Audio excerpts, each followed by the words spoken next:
Environmentalists up and down the continent are up in arms about the impact of fracking, potentially on seismic activity and, of course, water quality. But our guest says despite all the rhetoric, this process is here to stay. Joining us from Vancouver, Keith Schaefer, editor of Oil and Gas Investments Bulletin. Great to see you again, Keith.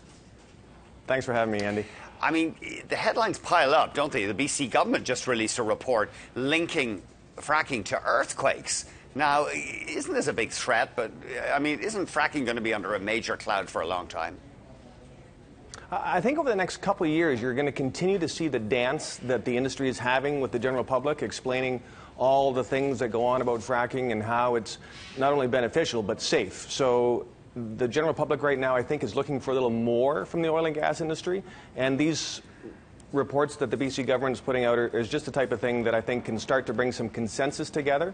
So basically, this report does say that, yes, there are some environmental issues around fracking, that they do cause earthquakes. And I think the industry accepts that, Andy.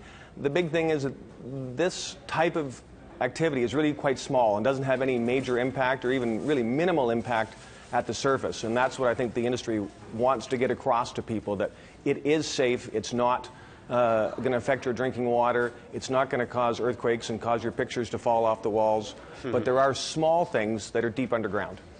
But you reckon, I mean, there's just too much money behind this. We're hearing that President Obama, for example, has been very careful not to condemn fracking because, of course, it's causing an economic boom in many parts of the States, and that may help get him re-elected. Absolutely. You are seeing a huge economic input into the U.S. through the shale gas and the shale oil revolution, particularly in the northeast U.S. It's been hit so hard with all the economic downturn, and now all of a sudden people are seeing, wow, I can get some pretty big royalty checks like the farmers in North Dakota are. And so you're seeing neighbor against neighbor, Pennsylvania against New York State. Pennsylvania farmers are getting great royalty checks from the industry, and New York is sitting back. So it's really created this dichotomy where there's still a very big concern about environmental possibilities versus, wow, there's a lot of money on the table here, not only for the economy, but for individual people. Does the royalty system work the same way? Do Canadian farmers get royalties in the same way? They do, yes. Okay, well, let's move on. You reckon the industry, though, the oil and gas industry, I love your expression here, they've just been standing there with their hands in their pocket and a blank stare saying, we've always done it this way, we've always done it this way. You think that they need to address these concerns?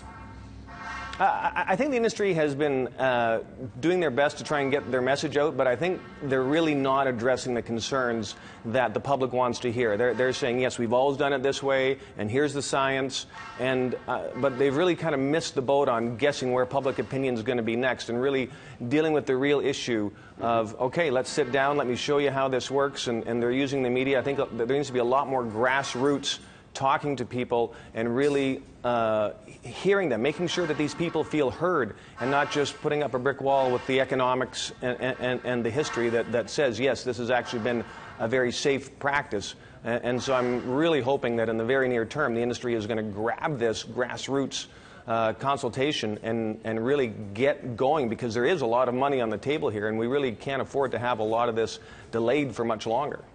You reckon that in 5 years, the fracking fluid will be food grade? How could they achieve that? Well, they're already working on that, and that's what I think this is a great example of what can happen when you start to work together, is that industry is very innovative. The oil and gas patch has incredible innovation and technological advancements all the time, and so now the industry is working on making fracking fluid food grade, and the industry is going to demand, or pardon me, the public is going to demand that, and I see that that's where it's going, and it's going to take some time, so we're still going to see this dance between the public and the industry, but it will happen. And so now what we need to do is really work together, get both sides to the table so that they really can sit across from each other and talk to each other and work this out. And I think this food grade fracking fluid will happen, and it's just one example of the type of things that the industry is going to be doing to keep the public aware and happy. And so all this public pressure, Andy, is good, but it does mean that for the next couple of years, till we really get consensus, you're going to continue to see this friction. You got a couple of stock ideas for us. D3, why do you like this name, Keith? This company has done amazing. They have discovered just this year 2 very shallow, which means low cost, formations in Alberta that are highly productive. So their well production is above Western Canadian standards. Their costs are below standards.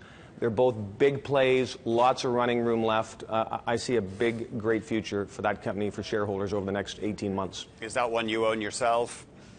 Yes. Okay. Raging River, why do you like that one, Keith? Well, I really like this team. You know, Neil Rizal and Bruce Bynum have been together at Wildstream before, which was sold to Crescent Point. They have a history of building these companies up really well. It has an incredible growth rate right now. They've more than doubled production just in the last 9 months.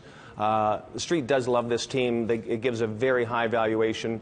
And again, like Novus from the previous guest, it's in the Viking Formation in Saskatchewan, where the economics are just fantastic. It's low cost, and this team is also at the forefront of developing water floods into this formation, which is going to bring out a lot more oil at very cheap prices, probably $5 to $10 a barrel lifting cost, which is incredibly profitable. So again, over the next 18 months, I just think shareholders are going to be really well rewarded for that stock.